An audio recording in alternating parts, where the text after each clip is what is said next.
একটা কথা বলবো, আপনাদের এটা প্রফেশন, রোজগার করছেন সংবাদ জগতের কাজ করে।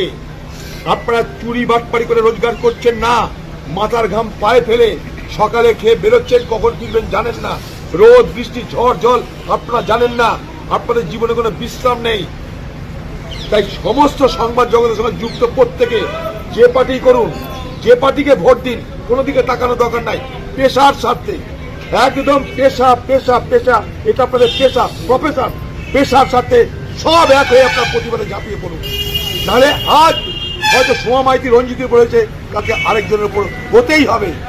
কারণ এই ঘটনা যদি প্রশ্রয় দেওয়া হয়, তাহলে এই সমস্ত অপরাধীরা এ বাংলায় আরো দৌরাত্ম্য করার, আরো হামলা করার তারা অধিকার পাবে। একটা মেয়েকে প্রকাশ্য রাস্তায় পুলিশের সামনে যদি প্রকাশ্য দিবালোকে যদি মধ্যযুগীয় কায়দায় অত্যাচার করতে পারে, সে মেয়েটা কথা বলতে পারছে না, চুলের মুঠি ধরে টানতে টানতে নিয়ে যাচ্ছে। কোন সমাজে বাস করছি আমরা? কিসের সমাজ এটা? আমার ঘরে তো মা বোন আছে, আমার ঘরে তো মেয়ে আছে, তাদের জন্য তাদের উপরে হলে কি মেনে নিতাম আমরা? তার যদি আরেকজনের উপর হলে মানবো কেন আমরা? কি হচ্ছে এগুলো?